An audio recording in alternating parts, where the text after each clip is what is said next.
that telling my story, if you notice that I'm starting this training with a story, that's all we do. We're storytellers, well-paid storytellers. That's what we talked about yesterday.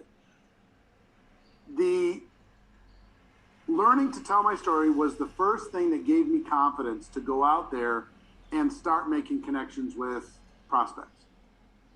It was a liberating experience. Totally changed everything. The second thing I needed to do was learn how to give an opportunity presentation. How do you give an opportunity presentation that works, that duplicates, that is effective? And the first thing that I did is the number one earner in the company that I was with all the way back in 1989 gave the same exact presentation every single time, word for word. And even though he's making this huge money, he never really changed it. He kept it simple. He said the prospect doesn't change.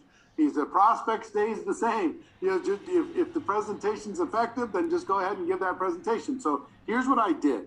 I recorded his presentation on audio, and I wrote it down on a legal pad, word for word for word.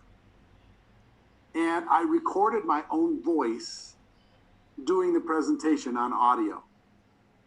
And I listened to that audio like 500 times because I was insecure. I did not feel confident. I did not feel like I was a natural born leader or anything. But I felt like, here's what went through my mind. I'm introverted, I'm nervous, I'm scared. But if they gave me an opportunity to appear on a national television commercial and they'd pay me $100,000 a year in residuals for being on that commercial, I could learn my lines. I could learn my lines and I could shine up and I could put a big smile on my face and I could do whatever they needed me to do. I could prepare enough to do that thing, learn my lines, to be able to get the payoff. I don't believe that we're procrastinators, and I don't believe that we're paralyzed by fear. What I believe is the payoff in our mind is not big enough. And when the payoff is big enough, then all this stuff gets easy. So I finally got the payoff big enough in my mind that I was willing to learn my lines. So that's what I decided to do. I practiced over and over and over, learning my lines of the presentation. And here's how I tricked my head into figuring out the opportunity presentation, which is the second presentation we want to share with you. I tricked my head into doing it by pretending that this was a one-person play. This is like I was giving a monologue. I was doing a little one-person stage, community theater thing, and I was going to perform my little performance. So it wasn't like a business conversation at all in my mind. In my mind, it was a performance. And that was what kind of got me past my fear to be able to start.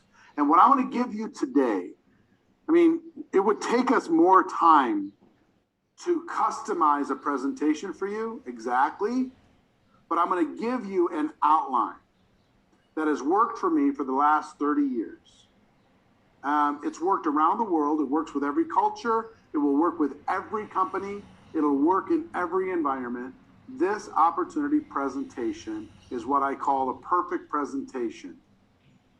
And like I said, if we had more time, I could help you script it word for word. But I'm going to at least give you the outline of it, okay? So if you're taking notes, do me a favor, take those notes and put those notes into the comments, and I will give you this outline. And then you can start to write your own, fill in your own blanks, okay? Point number one in a perfect presentation is an introduction. This introduction needs to be designed in a way that causes the prospect to say, oh, this might be worth my time. You have 30 to 60 seconds to capture their imagination and to get somebody to say, oh, this might be valuable. This might be interesting. right, I'll listen. You have to set the stage. You have to let them know what to expect in regards of time, and you have to let them know what to expect in regards to what's in it for them. Understand? So this introduction is really, really critical. It's designed to capture their imagination. Part 2 is your story. The reason why we said story, you can tell it in a minute. You can have a 1-minute version. You can have a 2-minute version. I mean, and I'll talk about it later, but the reason why you need to keep it brief is you got to think in terms of what's in it for them. You're going to be building trust. If you do an introduction, you quickly tell your story, you've now set the framework for a person to be able to have the ability to hear what you have to say. This is so critical that you quickly set the tone, tell the story, and they're leaning in, as Pat would say. They're leaning in to hear more about what it is. Even if they're kind of postures like this, they're still emotionally leaning in. All right, next is what I call the 5 key elements section of the perfect presentation. The 5 key elements. And I will tell you, I'll give you a little bit of the scripting of exactly how I set up these 5 key elements. So intro, tell the story. My 5 key elements go something like this. In evaluating any business, what I've learned from experience is you need to take a close look at 5 key elements of that business. And if these 5 elements are in place and you feel confident on those 5 things, then you can move forward in your due diligence in figuring out if that business is a right fit for you. So let me describe the 5 key elements. Now they're going, what's the 5 key elements? Element number 1 is the product. Let me describe to you the 5 key elements that you would need to evaluate in looking at any business. Number 1, you need to take a look at the product. And in taking a look at the product, you need to ask 4 specific questions. Question number 1, is there a need for the product in the marketplace? Does the world need this product? And this thing is glaring a little bit, so they're having a hard time seeing it. You can see it on the screen? I know, I'm seeing that they get to see PROD. They can't see the rest of this because of the glare. And, okay, you can see it. Cool. Number 1, is there a need for the product? And you have to evaluate this. Is there a need? And you could talk about it and fill in the blanks on what you believe the need of the marketplace is. Number 2 question, does the product meet the need? Does it solve the problem for people? 3rd question you need to ask when it comes to product is it priced to sell? Is it competitive in the marketplace? Compared with the qualities that product bring to the world, is it priced to sell? Will people pay that price to solve that problem? And question number 4 you need to take a look at, is it priced for profit? Is there an opportunity for you as a business owner, the company that's representing that product, to be able to make a business out of this product? Is it priced for profit? Is there enough margin in there for it all to work? So now you fill in the blanks of your product. Here's the need. Here's the need that's in the marketplace. Here's how this product meets the need. Here's why it's competitively priced. And here's why there's enough margin in order to be able to make it worthwhile for people. And then describe your products. Okay? So next element on the 5 key elements, next element is the company. You pivot and say, if you become comfortable that the product is a solid offering in the world, then the second thing you need to take a look at is the company itself. Do they have what it takes to last in the marketplace? Do they have what it takes to be able to deal with change? Do they have what it takes when it comes to experience? Do they have the money? Do they have the management experience? And this is where you brag about your company. Here's all the awards that they've won, and here's the experience that they have, and here's all the infrastructure that they put together, and here's all the cool things that they have and are. Then you say, if you feel comfortable that the product is solid and the company is set up for the long term, third thing you need to take a look at is the compensation structure. Can you make money? They might be the best product in the world and the most incredible company in the world, but if you can't make money, it's probably not a good business opportunity for you.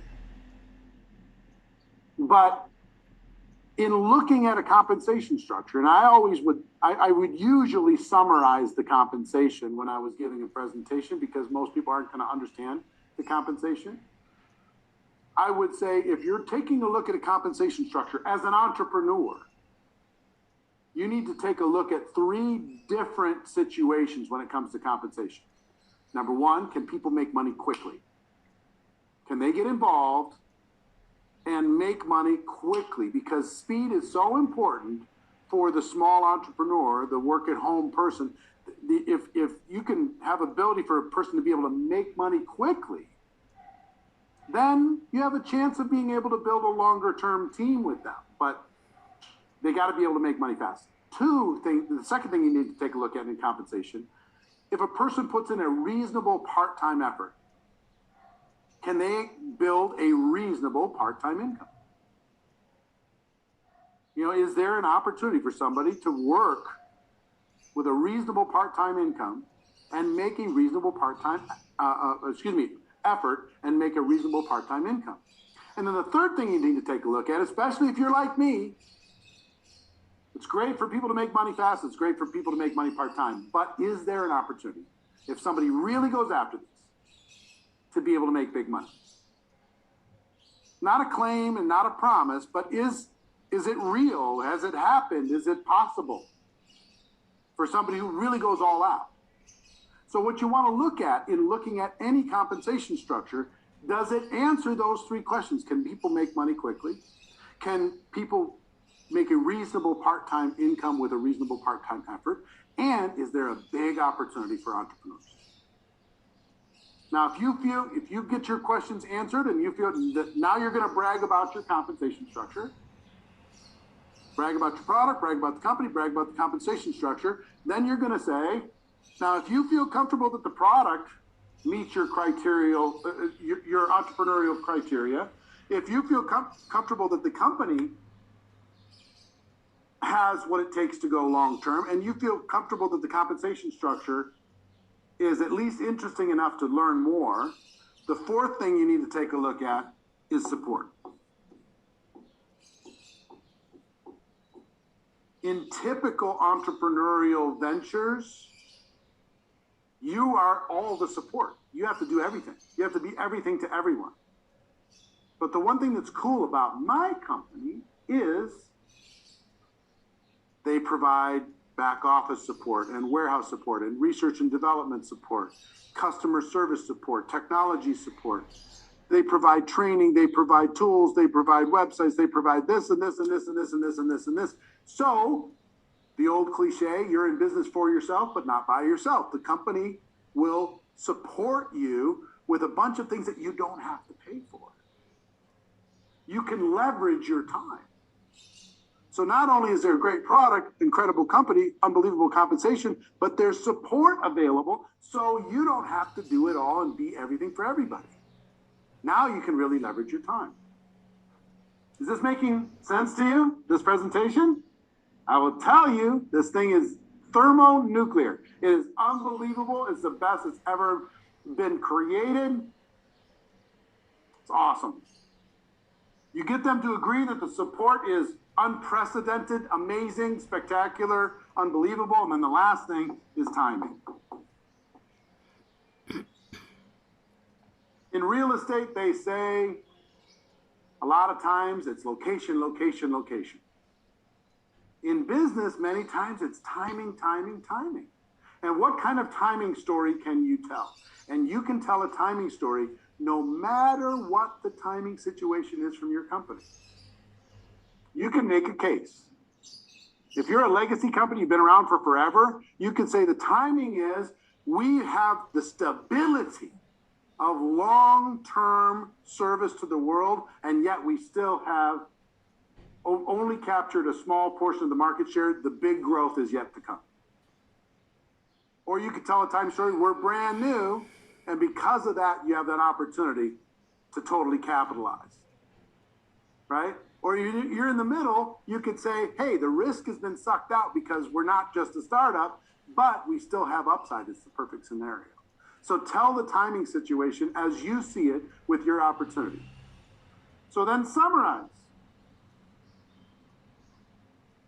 As I told you in the intro, if you're going to look at any business, you got to examine 5 key elements. The product, I think you'll agree with me that the product meets the criteria in evaluating any business. The company's solid, they'll figure it out. The compensation plan, it takes care of people with many different focuses and hopes and dreams. The support is unprecedented, and the timing is spectacular. So when you go through those, everybody goes, wow, this is making all kinds of sense.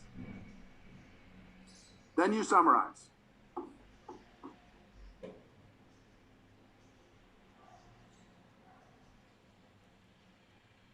You tell them what you've just told them. Here's the situation that you find yourself in. I've shown you this, this, this, this, and this.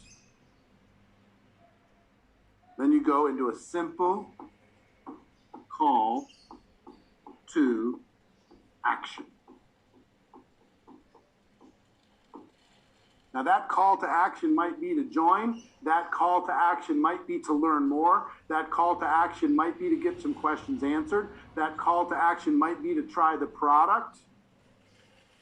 But this flow, like I said, if we had more time, I could literally write it for you and you would fill in the blanks with your product or your, the answers to some simple questions. But in the meantime, this flow, I'll tell you what happened when I learned this. I can do this full presentation with company-specific information in about 7 or 8 minutes.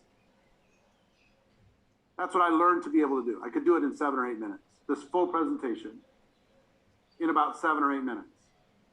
I could do it in 15 or 20 minutes over coffee or over breakfast or over lunch. I could do it in 30 or 40 minutes at a home presentation or on a Zoom with what you would do today. I could do it in a 1 hour presentation, large group presentation. I could do it in an hour and give people more detail. I could even turn this into a 3-hour training and build just unbelievable belief of the people inside of my team. I learned that this could expand or contract depending on the situation. I could do it for a 3-way call. I could do it for a training. I could do it anywhere in between. But this flow, I'm just a really big fan of structure. Anytime you have a structure, you do an introduction to capture their interest. You tell your story to build trust and build relationship. You walk through the 5 key elements, which nobody can argue with. You summarize this so they understand it in context, and then you give them a call to action that helps them understand what's the next step for them. You follow this format and you will crush. You will crush. So Pat, I'm going to have you come